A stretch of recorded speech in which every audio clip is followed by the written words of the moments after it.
no good. I can't concentrate. Spooner's had that radio on and off all night. Well, why didn't you tell him about it? Not me, tell Spooner. He's a professional wrestler, mate. My body don't bend easily these days. I'm sure it'd be reasonable. Well, I'm not. Ever since he's had his leg in plaster, it's been impossible. He blames the whole medical profession just because it itches. I don't think he'd be quite so angry if he'd have done it in the ring, but tripping over the cat, that's what really annoys me. Yeah. He blames Rigsby. He says that cat's Rigsby's evil spirit. He's going to wring its neck. He'll do it too, you know. Spooner was a Red Devil. Who are they? Airborne division during the war. Oh, the parachute boys. I don't think Spooner bothered with a parachute. He's as hard as nails. He's the one who used to lay across the barbed wire for everyone else to run over. He used to break doors down with his head. I'm not telling him to turn his radio down. Ah, come on, Vienna. Stand about on the stairs like that. We don't want another accident, do we? Who's a naughty boy? Mr. Rigsby, Oh. I really must complain about Mr. Spooner's radio. It was on all last night. Yes, I'll tell him about it, Miss Giles. Yes, it's his leg, you see, you can't scratch it. That's how Radio Luxembourg's going to help. I hardly closed my eyes last night. Never have known that, Miss Giles. You look morning fresh as usual. Well, I don't feel it. I feel shattered. I'm not surprised the stuff you get on the wireless these days. I mean, where have all the decent programmes gone to, eh? What happened to In Town Tonight? Sure, I don't know, Mr. Rigsby. That was before my time. What about Uncle Mac, then? Good night, children, everyone. Still brings a lump to the throat, eh? Well, if you could have a word with Mr. Spooner. No sooner said than done, Miss Giles. Thank you. And if you find you can't sleep, you knock on my door, all right? I don't sleep much myself, not since Anzio. I'll make a cup of tea, we can have a chat about the old days. Oh, well, Mr. Rigsby, I don't think our old days are quite the same. In fact, I have very few old days. Go on, Vienna. Go on, off you go. Go on. I don't think Uncle Spooner wants to see you at the moment. I don't think he'd have your tripes out. Yes. What do you want? Oh, hello, Spooner. How you feeling? I'll give you 3 guesses, Rigby. Does it hurt? Hurt? Of course it hurts. What do you think it's doing? Throbbing like mad. All I can do is sit here staring at the goldfish. Oh, yeah. Funny pets, goldfish. They don't trip you up on the stairs, though, do they? Oh, well, never mind. Hey, that throbbing's a good sign, eh? Shows it's getting better. Eh? Back in the ring in no time, eh, Spooner? Do you want me to autograph it? Eh? Your leg. No, they do that in hospital. It provides a bit of amusement. You touch that leg, Rigsby, and I'll provide you with a bit of amusement. Well, I hope you're not bearing a grievance, Spooner. I mean, you can't blame me and you can't blame Vienna. It's not his fault you didn't see him. But I can't put lights on him, can I? I know you feel sorry for you. He likes you, Spooner. That's why he rubbed against your legs. Oh, he rubbed against my legs, all right. And I brought him up to see you, and you know his fur gets up your nose. Anyway, as long as you don't bear him any ill will. Do you know what I'm going to do, Rigsby, when I get out of this plaster? No. I'm going to get hold of that flea-ridden monster and wring his scruffy neck. And then you know what I'm going to do? I'm going to beat you to death with a carcass. Hey, now listen, I wouldn't touch Vienna if I were you, mate. Anything happens to him, what about his little friends, eh? Where will they go? They'll be after you. All 30,000 of them, you know the sound of marching feet, then, Spoon.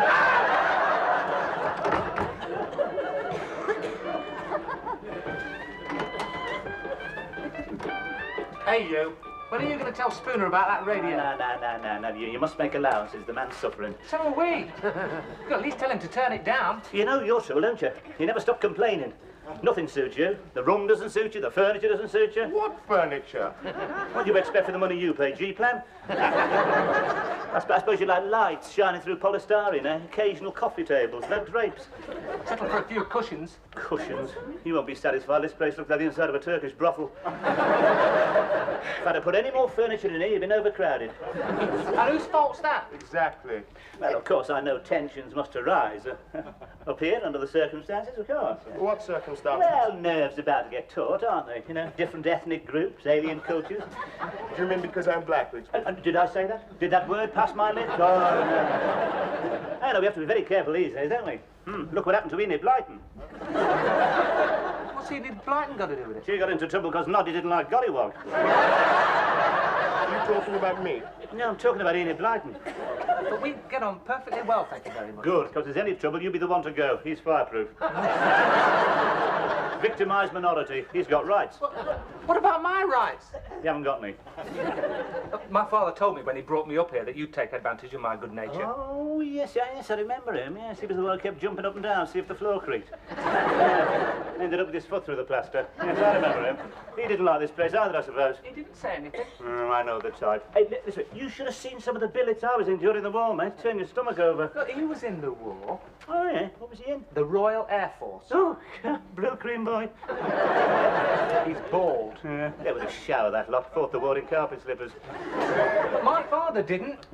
What did he think to the room, then? Thought it was high up. Oh, he would. That's typical. Typical of the RAF. None of them could stand heights. You couldn't get most of them up the ladder. How we ever won the war, I'll never know. Yeah, listen, we were on parade with them in Manchester. They were a spectacle. There was 500 of them. They didn't make a sound. They were like ghosts. Do you know what they were wearing? Hey? Rubber boots. The Women's Land Army could march better than them, and they were pushing wheelbarrows. Surely the RAF was supposed to fly, not march, Rigsby. Oh, you mean those mysterious objects standing at the end of the runway, held together with canvas and string? No. They never went near them. They went everywhere by luxury coach. What about 1940? Why? What happened? What happened? A Battle of Britain, mate. You must have heard about that, even in your remote outpost. They must have beat that out on the drums. Huh? Battle of the Great Iron Birds. First of the few, mate. Churchill said, never was so much given by so many to so few. Never in the field of human conflict was so much given by owed by so many to so few. Anyway, what do we owe your father? Huh? What do you mean? Where was he when this glorious page of history was being written? But he wasn't doing victory roads over Biggin Hill. He's in the stores. I thought so. Never saw an angry man. Yes, well, of course, he's not the type. Most of them were public school lads, you know, born leaders. Oh, you mean just because my father didn't talk with a plum in his mouth? No. They were born to it, you know. He'd know what I mean. All that rugby and flicking each other with wet towels. They're daft. Hey, don't let that foppish manner fool you, mate. Underneath he had nerves of steel, those lads. Even if they did climb into the Spitfires with teddy bears under their arms.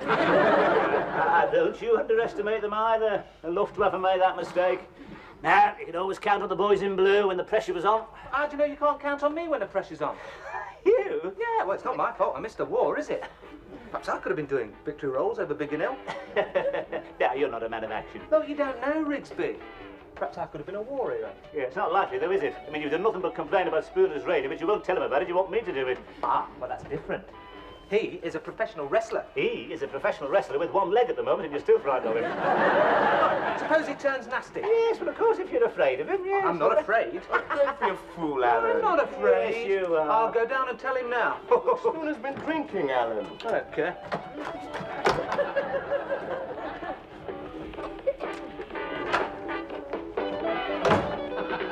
Hello, Spooner. What do you want? How's your leg? I've been looking at it. I think they've turned it the wrong way. I'll end up walking like a penguin. Right, I shouldn't worry about it, Spooner. They know what they're doing. Spooner, about that transistor. What about it? Can I borrow it? No. It's all I've got, that and the gold. Remember, you were a red devil. Well, that was a long time ago. I get dizzy stepping off a pavement nowadays. How many jumps have you had? Eh? Oh, 56. Crikey. Yeah, I could come right down for 3,000 feet and land on a sixpence. One mistake and they'd be scraping you off the tarmac like strawberry jam. And in all that time, I never so much as twisted my ankle. I was taught to fall, you see. Came down those stairs like a sack of potatoes, didn't you? Well, I wasn't expecting it, was I? That mangy cat. I think Rigsby taught it to do that, you know. Well, I mean, if you want any help, Spooner, you know, like peeling your spuds, getting your medicine, all that. Yeah, well, thanks very much, Alan. You know, you're the only one round here that's shown any sympathy. Well, I like that. I mean, I can't ignore human suffering. See these hands? Trained to heal. I have this marvellous soothing quality. It's amazing how quiet people become when I get near the bed. How did that? And it only just stopped throbbing and all. I thought you said your hands were trained to heal. Well, they are. Well, these hands have been trained to kill. Now get out of here before I start using them. Oh, look at this, Spooner. Oh. 15 stone wrestler, you're behaving like a baby. You know what you are? Hey, you know what you are? A fake. A fake? Yeah. I always thought wrestling was fixed. Oh. What happened? Can't hear anything, can you? What do you mean you told him? You're very pale. Usually am when I'm angry. Oh, I don't believe it. Don't let this foppish manner fool you, Rigsby. Underneath there are nerves of steel. I could have been up there.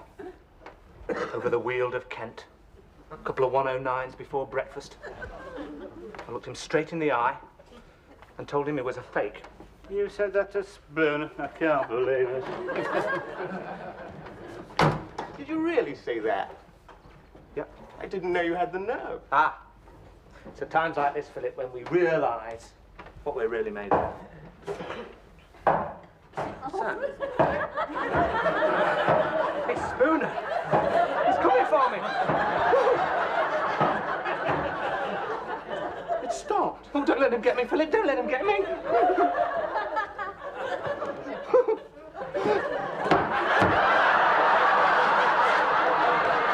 Hello, Biggles. Yeah, you turned out to be a right nappy candle, didn't you? Sure, Rigsby. Mind, I'm not surprised. I saw them go like that in the war. You know, all talk till the first sign of danger, then they fell apart. You'd have been one of the first to crack. What about you, Rigsby? Why don't you tell Spooner? Me? I'm not complaining. A little bit of music doesn't worry me. You won't go because Spooner threatened to wring your neck. I'm surprised that someone who faced the might of the German army should be afraid of Spooner. That is, if you did face the might of the German army. Oh, yes, and what are you getting at? Only that I always thought English heroes were supposed to be modest. Yeah, I'd heard that people who really saw action never talk about it. Oh, well, you know why, don't you? Because nobody listens anymore. They're not interested. They just want to forget the whole thing, that's all. Yeah, you just a couple of poppies on Armistice Day, that's about it. Yeah, the parades get shorter every year. They can't even be bothered to keep quiet for the 2-minute silence now. They'd rather hold a pop festival any day. Do you know, I often wonder what we save this country for, you know. Hey, what happened to all the old traditions, eh? What happened to good old British grit? I think you're sweeping most of it under the carpet. Listen, mate, I was one of the first. I was there. I didn't take any notice of old Chamberlain, you know. In my hand, I have a piece of paper. We all knew what he could do with that. And I saw action, too. Don't you make it... Now, look, if you don't believe me, mate, what about this? What do you think? What do you think this is? Looks like your nipple. No. Sorry, it's the wrong side. Here. Do you think that is? That's your other nipple. No. Here. Shrapnel, mate. If that moves another inch, I'll be the last casualty of World War II. Oh, shit. Now, here's somebody who knows what it was like to go without during the war. No orange juice for you, was there, Miss Jones? Well, I was very small. Yes. I was only a baby. Well, you must remember it, though. You know, ration books, gas masks, yes, Potato Pete, Dr. Carrot, Victor Pie. No, I don't remember. I mean, I was still in my pram. Yes, but it was the People's War, though, wasn't it, Miss Jones? I mean, everyone suffered. Well, it was some years before I saw a banana. Yes, there you are, you see. And Mother always insisted that we were machine gunned coming from the vicarage. She was pushing me in my pram, and this Messerschmitt dived very low. She saw the pilot quite clearly. In fact, she swore it was somebody she'd met in Germany before the war. What she must have said to him to make him go to those lengths, I can't imagine. There you are. What do you think of that, eh? Miss Jones even defied the Luftwaffe from her pram. That's what it was like in those days, mate. Blood, sweat, tears, sacrifice. You lot don't know you're born. Well, it's not my fault I was born too late, is it? I mean, I could have made sacrifices. You make so... You fly into a tantrum if you have to go without your puffed rice. Sacrifice? You couldn't have made so. Your hair's too long. You eat too many sticky sweets. No, you know your trouble? You never did your national service. So what? So what? You could have seen the world, lad. Could have had your own Bren gun carrier at 18, a good bunch of mates. You wouldn't have been frightened of Spooner. Oh, that's what I really came up about. We really must do something about Mr. Spooner. Oh, yes. It was no good asking him, Miss Jones. He came back terrified. I wouldn't say that. He's right, Philip. Of course I'm right. Who has to get the spiders out the bath for him? I do. It's true. OK, I'm a physical coward. I don't mind admitting it. It's the same when I was at home. All the dogs in the street used to bark at me. Even ours. There are different kinds of courage, Alan. I mean, we wouldn't like to go into a ward full of smallpox. Neither would I. It was all a long time ago. You don't want to listen to Rigsby's stories. I mean, how do we know what really happened? I beg you, are you calling me a liar? All I'm saying is that the memory can sometimes play tricks. We see whose memory can play tricks, mate. Just you wait here a minute. Just you wait a minute. Now we're in for it. What do you mean? He'll be bringing up his burnished shell cases. And his letter from Monty. He'll be fighting World War II all over the house again, shouting at us in German and kicking the door down and telling us all those ridiculous stories. How he knocked out a German machine gun nest with an empty beer bottle. He never shuts up about it all. Now then, I'll show you a thing or two. What's that? Yes, evidence, mate. Mementos of 5 years of conflict. Well, I can't stay, Mr. Rigsby. I really only came up to complain about Mr. Spooner. Yes, of course, Major. Yes, I'm getting round to it. You know how hasty he can be. Spooner was a red devil. But were they on our side? We were never quite certain. But I'll certainly tell him, Miss Jones. After all, I know it is my job. Would you, Mr. Rigsby? I'd be very grateful. You going? Excuse me. Philip, can we come outside for a moment? My front tire needs pumping up. It's gone flat again.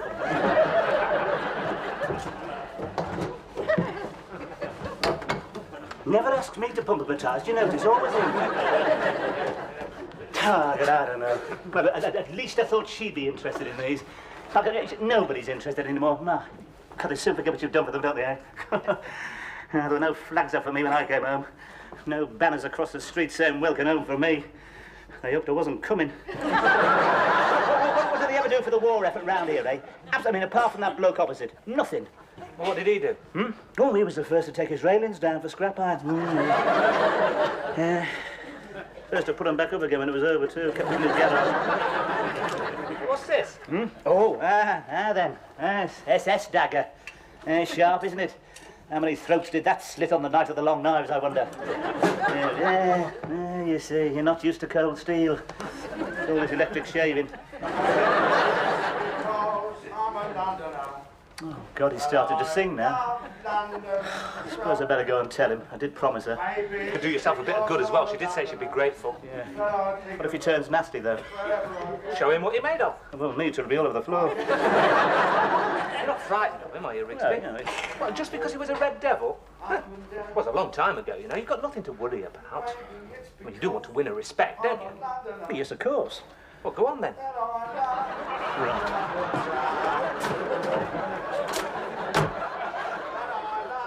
London town.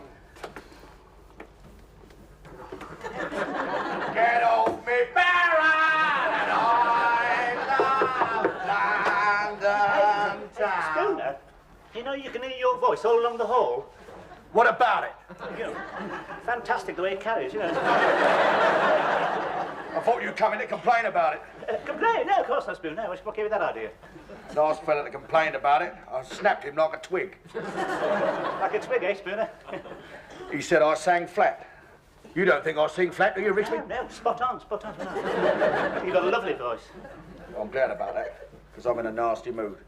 When I'm in a nasty mood, I'm inclined to do nasty things. Like tying people up in knots.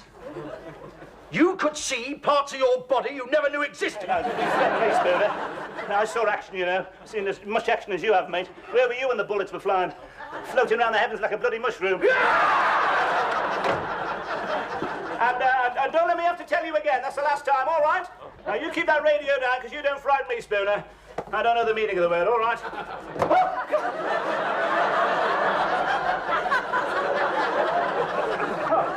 What did you do that for? It took me back years that you frightened the life out of me. Where'd you get it? That came off a dead German, that. Hey, but where did you get that from? Out the case. I'd almost forgotten about that. That's my old captain's 45, that, you know. Is it loaded? Is it? Of course it's not loaded. You don't leave guns lying around loaded. Don't you know anything? Oh, where's your hands? Don't point that at me. Well, you said it wasn't loaded. You don't point guns at people. That's the first rule. How did we win the war, then? God. Handle these things with respect, mate. Look at that action, eh? It's as smooth as the day it was made. Look at that.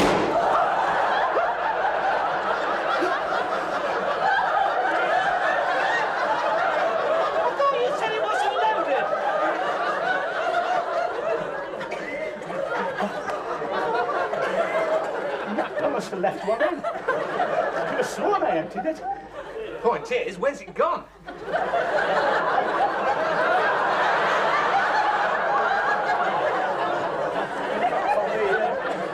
the line of flight. It'll be embedded in the plaster somewhere, I expect. Hey? There's a hole in Spooner's door. What are you talking about? Oh, my God. I'll tell you something else as well. What? He stopped singing.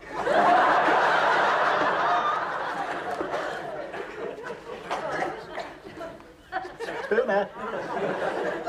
Spooner? Hey. Hey. Spoon. I've shot him. Are you sure? Oh, God, I know a dead man with a sea with no doubt. God, what am I going to do? I couldn't go to prison. I'm too old. My heart is understand. I'm surprisingly calm under the circumstances. I thought he'd be more upset. You should have been where Spooner was. Oh, God, what am I going to do? I must have time to think. Oh, Mr. Rigsby, have you told Mr. Spooner yet? Nobody won't listen now. Well, I can't stand it any longer. I'll tell him myself. No, you can't go in there. Why not? Rigsby's just shot him. Because he wouldn't turn his radio down. Wasn't that rather drastic, Mr. Sorry, I didn't mean to do it, Miss Jones. It was an accident. I didn't do it on purpose. I could never hit a barn door. Well, you said you were trained to kill. Whose side are you on? Should we look at him or something? Oh, no, I couldn't go in. I never could stand the sight of blood. You go. Oh, God, Spoon. And he was so alive just a minute ago.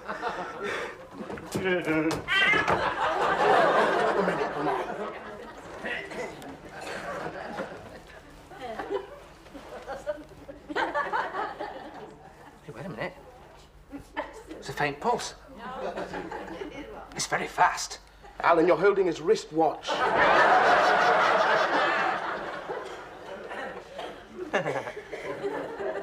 Oh, I can't find it. Have you got a mirror? This is no time to be thinking about your appearance, Alan. Poor Mr. Spooner, we were so unkind to him. Can't you do anything? It's too late now. Death has cheated me again. Poor old Spooner.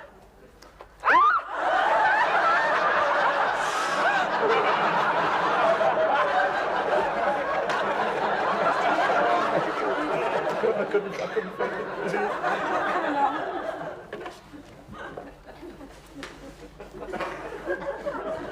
Oh, my God. Oh, Spoon.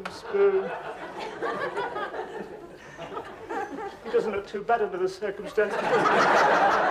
Spoon, I'm sorry. I didn't mean it was an accident. I didn't do it on purpose.